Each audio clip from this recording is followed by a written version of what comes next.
and welcome to the Nation ASEAN Plus. I'm Jessie CHAHAL coming to you live from Wisma Bernama in Kuala Lumpur. Every weekend we bring you stories that have made the week as well as insightful perspectives from across a dynamic and diverse region. We've had some significant developments in the ASEAN bloc this week. Let's begin with Malaysia. The Malaysia-Korea Free Trade Agreement or FTA will be finalised next year, with both countries committed to speeding up any stalled negotiations. Prime Minister Anwar Ibrahim said the agreement is expected to be signed during the return visit of South Korean President Yoon Suk-yeol to Malaysia. According to Anwar, these negotiations have been delayed since 2019 due to the political instability that hit Malaysia at that time. But the domestic business and political scenario is now better. Still with the Prime Minister, Datuk Seri Anwar Ibrahim said Malaysia strongly condemns the provocative act by North Korea, which not only causes instability in the region, but also is inconsistent with humanitarian values that's accepted by all. He said any provocations by Pyongyang could disrupt the whole process of bringing peace to the region and cause further uncertainty. Prime Minister Datuk Seri Anwar Ibrahim said economic considerations, although very important, will not constrain Malaysia's stance in voicing the demands and justice of the Palestinian people, especially in Gaza. He said Malaysia is an independent and sovereign country and will continue to voice its stance on international issues, including the oppression and tyranny in Gaza. The Ministry of Tourism, Arts and Culture, or otherwise known as MOTAC, will promote traditional Malaysian cuisine throughout the ASEAN Chairmanship in 2025 to boost the country's tourism industry. Deputy Minister Khairul Firdaus Akbar Khan said in the Dewan Rakyat recently that local food will be served to foreign delegations at ASEAN-related events held across the country. With inclusivity and sustainability being the theme of Malaysia's ASEAN Chairmanship 2025, he said MOTAC will ensure that every aspect of the event will be felt by all Malaysians. Now, earlier in the week, the Deputy Foreign Minister, Datuk Muhammad Alamin, said Malaysia is committed to resolving disputes in the South China Sea constructively through diplomatic channels and appropriate forums, especially as it assumes the ASEAN Chairmanship next year. In the Dewan Rakyat, he said, as the ASEAN-China Dialogue Coordinator from August 2024 to July 2027, Malaysia will continue to assert its firm stance on safeguarding maritime security, including addressing intrusions at Beting Patinggi Ali in Sarawak. He also added that the Foreign Ministry consistently issues protest notes to nations whose vessels or assets are found encroaching into Malaysian waters. Well, still with the Deputy Foreign Minister, Muhammad Alamin said Malaysia is expected to make an announcement regarding the special envoy of the ASEAN chair on Myanmar soon. Muhammad said the ministry anticipates that the announcement to be made by the Prime Minister will be made by the Prime Minister himself, elaborating that Muhammad said the special envoy has a significant role in seeking a lasting solution to the political and humanitarian crisis in Myanmar.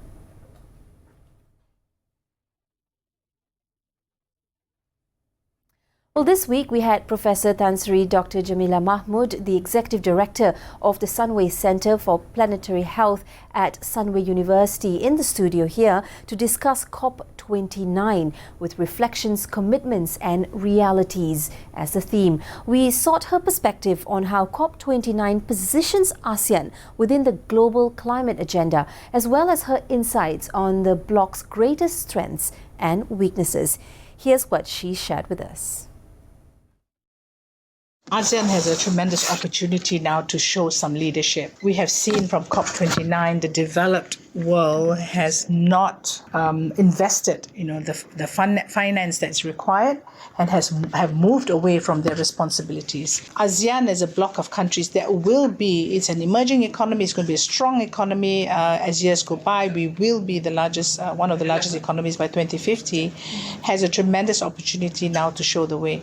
If we, as a region, can have a common thread, a really a coherent strategy on how we transition away from fossil fuels, how we strengthen protection of biodiversity, how we protect our people and the planet, then I think that we will be able to demonstrate the impact of the Global South. The time is here now for the Global South to rise and lead, but it must do it in a way that is strategic, that is coherent, and requires the leadership to step up. And I think our chairmanship will show the leadership. Well, we also asked her a little more, and this time we asked her if she believes ASEAN countries can maintain a united front on climate action, or will national interests create divisions. Here's her take on the matter. I think when we take over as Malaysia has I believe Malaysia has really good soft power, middle power. Certainly in terms of the work I've done in the last 25 years in crisis, Malaysia is highly respected. I think that same respect can be accorded, to us if we start negotiating and engaging with our ASEAN member states on looking at this region from a security perspective. So I think if we look at the non-traditional security areas, climate, health, these are very, very important agendas for peace and security. That, I think, could be the beginning of a negotiating mechanism, that we look at it through that lens of peace and security. Well, I'm off to a short break now. When I come back, let's take a look at developments in other ASEAN countries.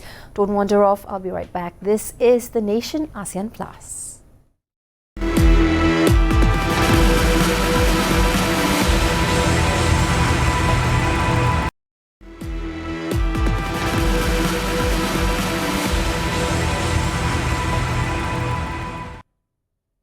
Welcome back. We continue the Nation ASEAN Plus with Indonesia. An Indonesian minister said in a televised video, and he remarked on Monday, that the country has agreed to return to Australia the 5 remaining members of the so-called Bali 9 drug smuggling ring who are currently serving life sentences in the Southeast Asian country. The decision was first announced last Saturday when Law Minister Supraman Andi Aktas added that Jakarta will also seek the repatriation of Indonesian prisoners held in Australia. The Bali 9 were Australians arrested back in 2005 for attempting to smuggle heroin out of the Indonesian resort island of Bali.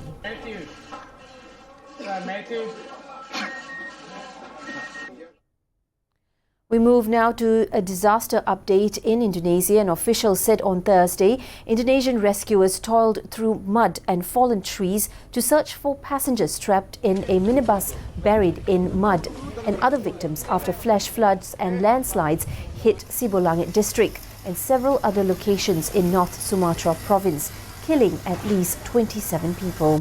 Indonesia's disaster agencies said that torrential rain in the province since last week had caused flash floods and landslides in 4 different districts. Extreme weather is expected in Indonesia towards the end of this year as the La Nina phenomenon increases rainfall across the tropical archipelago.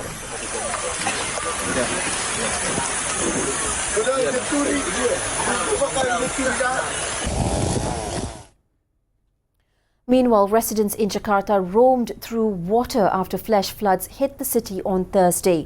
Local media reported that 51 neighborhood units were submerged in floodwater and water levels reached 2.6 meters in the worst hit areas. Last week, Indonesia's North Sumatra province was hit by torrential rain, causing these flash floods and landslides.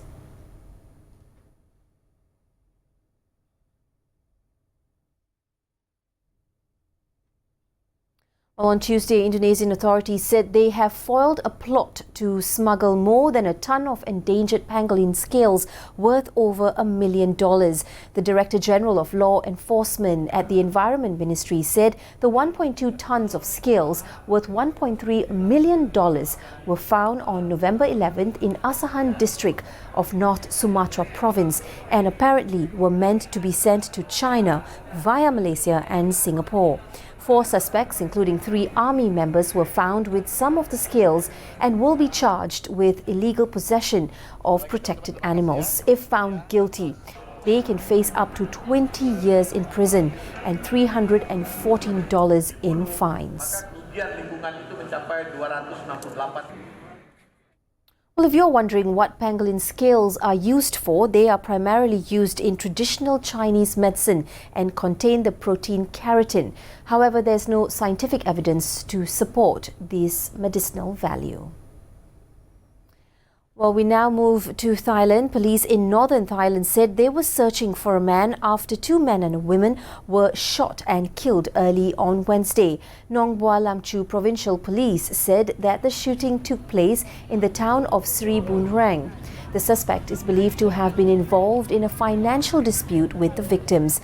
Further details were not yet immediately available.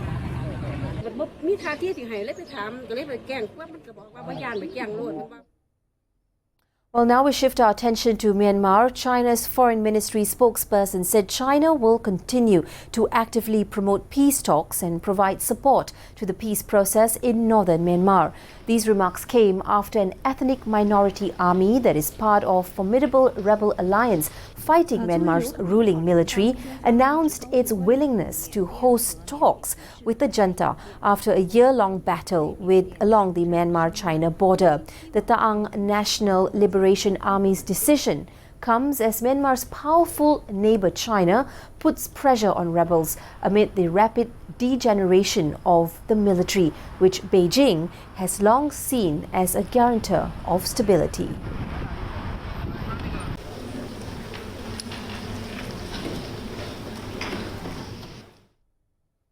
Well, this week as well, the prosecutor of the ICC, that's the International Criminal Court, issued a statement announcing the filing of an application for a warrant of arrest for Myanmar's senior general and acting president Min Aung Hlaing for the crimes against humanity of deportation and prosecution of the Rohingya committed in Myanmar and in some parts of Bangladesh. I am announcing that my office is filing an application for a warrant of arrest before the pre-trial chamber of the International Criminal Court in the situation in Bangladesh, Myanmar. Since the 14th of November 2019, my office has been investigating alleged crimes committed during the 2016 and 2017 waves of violence in Rakhine State, Myanmar, and the subsequent exodus of Rohingya from Myanmar into Bangladesh. After an extensive investigation and careful review of the evidence collected, my office has concluded that there are reasonable grounds to believe that Senior General and Acting President Min Aung Hlaing, Commander-in-Chief of the Myanmar Defence Services, bears criminal responsibility for the crimes against humanity of deportation and persecution of the Rohingya committed in Myanmar and in part of Bangladesh. Khan noted that this was the first application for an arrest warrant against a high-level Myanmar government official that his office is filing and said more will follow.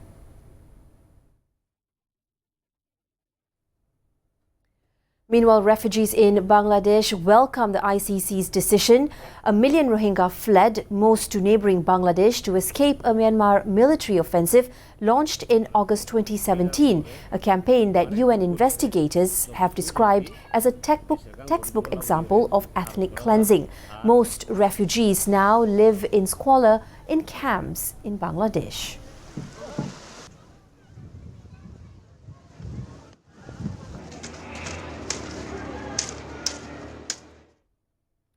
We'll take a short break now, and when I return, let's dive into the heated clash between the Philippine President Ferdinand Marcos and Vice President Sara Duterte. Don't go anywhere. This is the Nation ASEAN Plus right here on Bernama TV.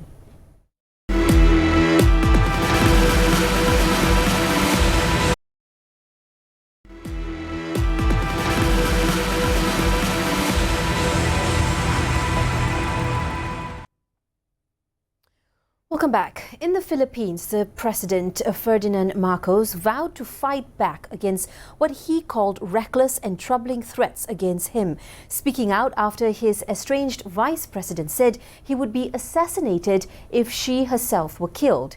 In a strongly worded video message addressing the nation, Marcos did not name Vice President Sara Duterte, his presidential running mate, but said, quote-unquote, such criminal plans should not be overlooked.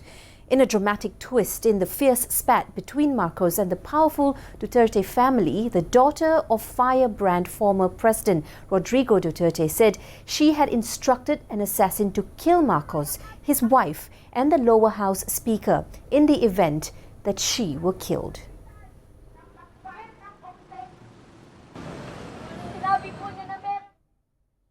The heated dispute goes on. Philippines Vice President Sara Duterte played down the criminal complaints, allegations and potential lawsuits that had been made against her. The police official on Wednesday say they filed criminal complaints against Duterte and her security staff for allegedly assaulting authorities and disobeying orders in a recent altercation in Congress. The criminal complaints filed by the Quezon City Police were separate from any legal action that may arise after she publicly threatened the president. But Duterte had said she was not making a direct threat, but was expressing concerns for her own safety. She said the government actions were aimed at removing her from office, freezing her properties and bank accounts, and barring her from travelling abroad. In the Philippines, the president and vice president are elected separately, and that has resulted in rival politicians assuming the top political posts in a country with deep political and social divisions. While we're still with the Philippines, locals in Manila are dealing with the aftermath of a fire that broke out in the center of the capital city last Sunday, calling for more resources and quicker aid for the affected. One of the shelters the government has provided near the fire ground is already full and cramped. Authorities have asked for the dwellers to move to other shelters, but they chose to stay near what's left of their homes. The cause of the fire is still under investigation, but fires like this have become all too common in Manila's informal settlements. While the government promises long-term solutions for now, these residents are focused on surviving day by day, trying to pick up the pieces of what's been lost. To move to other shelters, but to blame with many of these communities relying on makeshift. From the Philippines, we move now to Cambodia, where its Prime Minister Hun Manet invited foreign investors to join the nation's transformation process and has assured the kingdom is an exciting investment destination in ASEAN. He said Cambodia enjoys peace and political stability that is necessary as a factor, while the kingdom is one of the most open and free economies in Asia. Cambodia offers 100% foreign ownership without any restrictions on profits and remittance, which is different from some other countries in the region. The Prime Minister also added that by allowing investors to keep their profits higher, Cambodia is a competitive destination for investment. The Chinese Foreign Minister Wang Yi on Thursday met with Prak Sokhonn, the Cambodian Deputy Prime Minister and Foreign Minister, and Chairman of the Commission for External Relations of the Central Committee of the Cambodian People's Party.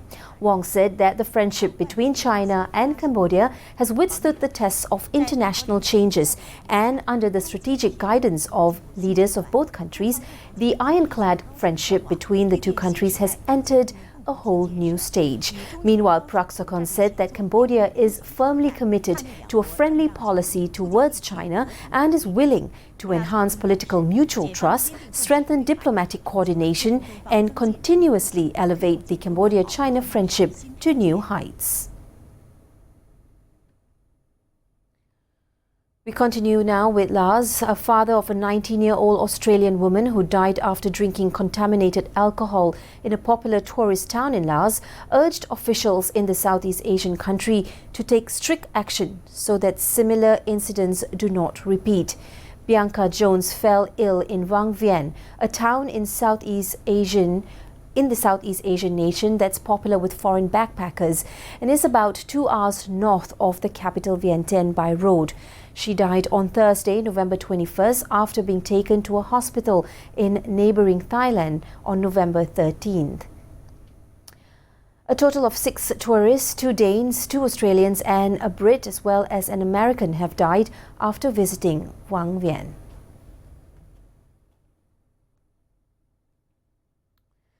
Before we end, let's take a look at these updates from the ASEAN headquarters. ASEAN and Morocco reaffirmed their commitment to advancing their sectoral dialogue partnership at the second ASEAN-Morocco Joint Sectoral Cooperation Committee meeting held at the ASEAN headquarters on Wednesday. The officials from both sides exchanged views on developments in ASEAN and Morocco and reviewed their cooperation. Both sides also talked about ways to deepen the ASEAN-Morocco cooperation in areas including peace, climate change and environment, trade and investment, as well as disaster management. Well, that's all the time we have. This has been your weekend insight into ASEAN. Stay informed with the Nation Asean Plus only on Bernama TV. Now, to keep yourself updated, otherwise do log on to Bernama.com. This will also link you to our social media platforms. I'm Jessie CHAHAL. Have a great weekend. Thanks for tuning in. Bye-bye.